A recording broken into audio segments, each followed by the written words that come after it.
India का पहला REET index fund आ गया है। नाम है Edelweiss India REIT index fund. अब आपको सुनने में लगेगा कि रीट फंड मतलब पूरा पैसा रीट्स में लग जाएगा, लेकिन असली में ऐसा नहीं होता है। इस इंडेक्स फंड में सिर्फ 60% रीट्स हैं, बाकी 40% रियल्टी स्टॉक्स यानी DLF, Phoenix mills, Lodha, Godrej properties, Prestige और ओबरॉय जैसी जगहों पे। मतलब बिल्डर्स भी हैं, सिर्फ रेंट कलेक्ट करने वाले रीट्स नहीं है। और ये डिफरेंस काफी इंपॉर्टेंट भी है। सी क्या हुआ था, 2023 में रियल्टी स्टॉक्स 82% तक जंप किए थे, जबकि रीट सिर्फ 3.7% बढ़ा।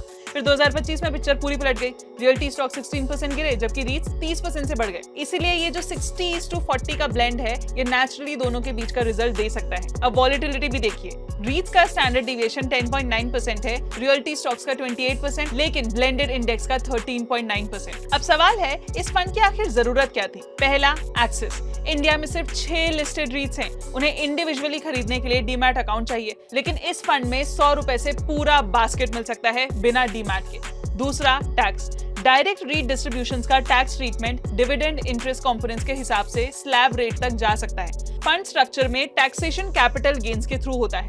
24 मंथ्स के बाद 12.5% एलटीसीजी, लेकिन टैक्स ट्रीटमेंट अपने सीएसए कंफर्म जरूर कर ले। तीसरा, रीबैलेंसिंग। फंड के अंदर बाइंग सेलिंग पर आपको हर रीबैलेंस पर डायरेक्ट टैक्स नहीं देना पड़ता, लेकिन यहाँ पे 3 कैचेस भी हैं। कॉस्ट, इंडेक्स फंड के लिए 0.9% तक एक्सपेंस रेशियो।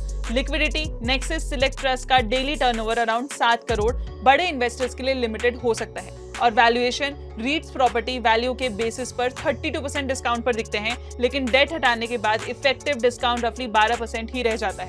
तो ये किसके लिए है? रियल एस्टेट एक्सपोजर चाहिए, प्रॉपर्टी नहीं खरीदनी, सैटेलाइट पोर्टफोलियो में 5 से 10% एलोकेशन चाहिए, या अगर आप हाई टैक्स स्लैब में हैं तो ये आपके लिए सूटेबल हो सकता है। लेकिन एफडी जैसी स्टेबिलिटी चाहिए, ऑलरेडी रियल एस्टेट हैवी है, या फ्लेक्सी कैप फंड में रीट एक्सपोजर है, तो शायद ये आपके लिए जरूरी नहीं है। क्या आप रीट्स में इन्वेस्टेड हैं? कमेंट सेक्शन में जरूर बताना। Mutual fund investments are subject to market risks. Read all scheme-related documents carefully.